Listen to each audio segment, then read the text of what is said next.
And we're back now with day 3 of Where in the World is Matt Lauer in the magical nation of Laos in Southeast Asia. Most Americans have probably heard of the Mekong River because, of course, they were paying attention during the Vietnam War. It flows through 6 southeastern Asian countries, but its bountiful waters flow through more of Laos than any other nation, and that's why this country is often called the Jewel of the Mekong.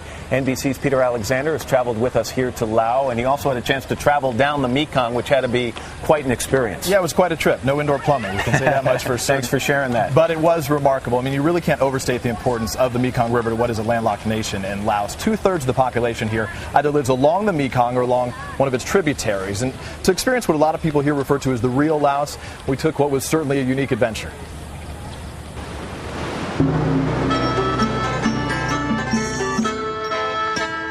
In Laos, Mekong means mother of water, and here she provides for an entire nation as a source of food, faith, and tradition. We embarked on a 2-day journey. Our tour guide, Sak, was born and raised along the Mekong. Okay, now Peter, you can see the water now, so now the Mekong River is very low. This is the dry season. The river is too shallow for any commercial ships. Instead, it's used mostly by what are essentially water taxis like this one that ferry visitors between the villages and cities that line the river's banks.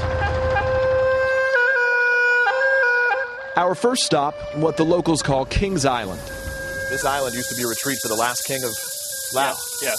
But you were saying not a lot of people will come here because they're afraid that it's inhabited by spirits. So people come to this temple to ask the spirits to protect them while they travel on the Mekong.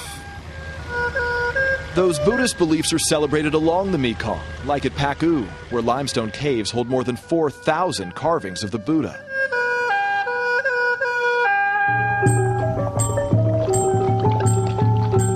But what people rely on most is the river's natural rewards. The Mekong itself means what to this country? The Mekong, it means really it's the lifeblood of the country. You know, New Yorker Stephen Chapani moved here a decade ago and now heads the Mekong Tourism Development Project. He says the Lao refer to the Mekong as their breadbasket, providing both fish and fertile ground to grow crops. We go to the supermarket and there's rice and there's meat and there's fish and there's vegetables and who knows where it came from. Here, you wake up, you walk out of your house, you come down to the Mekong riverbank, and that's it. That's your supermarket.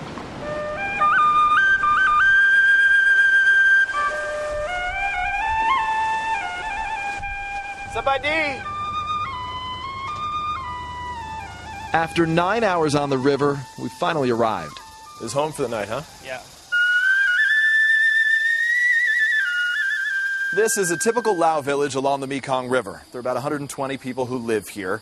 They have a few generators, so there's some electricity, but really no running water. And even at this hour, the temperature is more than 80 degrees and the humidity more than 80%. And we are the first Western visitors ever to sleep here overnight. We sat down for a traditional Lao dinner. The sticky rice, sticky rice, eggs, cucumber, and this is pork. And what's that? And that's like a insect. Insects. Yeah. So it's pork and insects. Yes. Okay. Soon sep, the Lao say. Bon appetit. Our sleeping for tonight. This is where we sleep tonight? Yeah, yes. So thank you. So you put the mattresses, and I imagine we need mosquito nets too?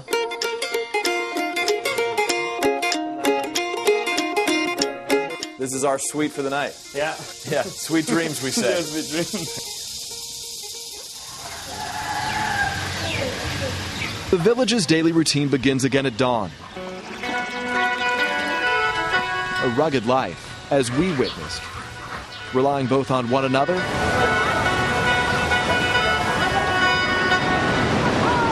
and this mighty river.